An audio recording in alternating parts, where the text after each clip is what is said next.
Now, one of the all-time Hollywood greats, Mickey Rooney, has died at the age of 93. His career began when he was just 18 months old, but spanned 10 decades, during which he starred alongside some of the greatest names in cinema. Nick Hyam looks back at his life. I said, good morning. The sun is shining. Good morning. Hear the birdies sing. It's great to stay up late. Good morning to you. Mickey Rooney was 19 when he made Babes in Arms with Judy Garland. She was still learning to be a star. He was the real thing, a veteran of 120 films. He was an irrepressible child star, playing Mickey Maguire in one series of more than 60 comedy shorts. Then Andy Hardy, the all-American boy next door. I couldn't tell you nothing before. I didn't have no partner out in the bank. I couldn't tell you because I couldn't give my brother up.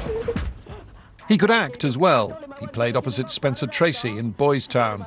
Yeah, he's got lots of vinegar, I'll grant you. And he played opposite another child star, Liz Taylor, in National Velvet. He's loose. Hey, did you see him take that gun?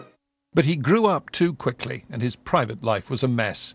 He married 8 times, the first time to Ava Gardner, and went broke twice. The self-styled rubber ball of showbiz, he made endless comebacks, often in films for children. Acting, he maintained, wasn't work. Be in a business where you're so fortunate to just be a grown-up kid playing make-believe and memorizing some lines and doing before the camera. That's a walk in the park. He lived a long life and made over 300 films, but never matched the brilliance and charm of those early films with Judy Garland. Well, let's reflect a little more. Let's speak to Neil Sean, who's currently writing a biography of Mickey Rooney and met him several times during his most recent visits to the UK. Thank you so much for coming in. I mean, it was an astonishing career, even the length of it. Yeah, absolutely. What happened was every time he came to England, and we have to sort of remember, when he first came to England, he went to the London Palladium, as all the big stars did, to try and sort of kickstart their career. And he didn't go down particularly well, you know, Matthew, because what happened was he sort of did his thing that he did on film, but were a little bit more disconcerting. We wanted a bit more hard work. So he left 2 weeks early and didn't really fall in love with England again until kind of like the middle 50s, and then people started to reevaluate everything he'd done. Remember, he was the biggest star in the world in 1939, and he told me that when he was 19, he was in the president's office with the MGM boss, Louis B. Mayer, and he said he didn't realise what he was doing. He just thought, well, most people do this, don't they, at 19? What a guy. And we heard him in that piece saying, hey, it's a walk in the park, this acting lark. But what was he like? I mean, we showed a picture of you with him. What was he like when you actually met him as a person? Very fiery. The thing that made me laugh, he'd been married, as you say, 8 times, and he had his latest wife, as he called her. You've got to love him. This is my latest wife. And she'd be sat there in tears. and he'd always refer to her as if she may be transient, you see. This was the thing. It was quite difficult when you were sat with him. And he talked about the great people, like he'd of course been married to Ava Gardner. He said he should never have let her go, but she dumped him because, you know, he said that she didn't like short men. He discovered sort of, you know, people like Lana Turner. He told me how he discovered Marilyn Monroe and how he should have married her to save her. There were so many different, I mean, it was like a gold mine of legends that he just sort of chipped off.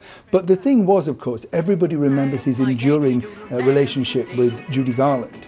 And he himself sort of said that, you know, Judy blamed MGM for her problems, but he blamed the fact that she just couldn't cope with the big fame.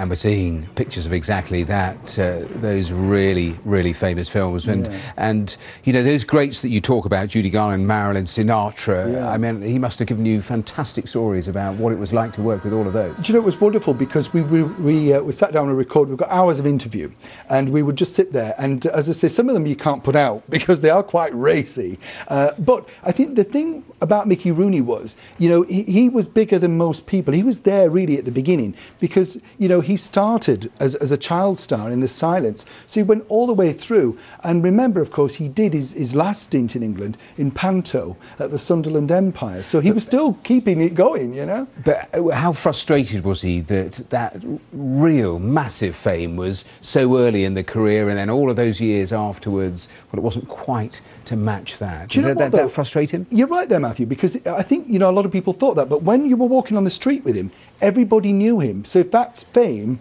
when you were walking up and he looked like he did in that last little clip, people went, oh, it's Mickey Rooney. So I don't know whether he thought the fame had gone. I think he thought he had to redo it. And of course, as he said, he couldn't play Andy Hardy forever, and everybody wanted him to be that, but he sort of went into playing grumpy old granddads, quite nasty characters. He said the nastier the better, because he wanted to dispel the myth that Mickey Rooney was all singing, all dancing. So I think he did that. And actually, as an actor, again, when you hear him sort of talking tongue-in-cheek about how easy it was, yeah.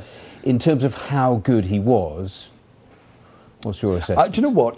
When we were filming, you know what it's like in TV. We had him. He had to say a certain thing, and he was able to break down at the right time with the same tear in the right eye every single time. The guy was a genius. And you know, we said it's all right in the second take. He said, "Do you want it again?"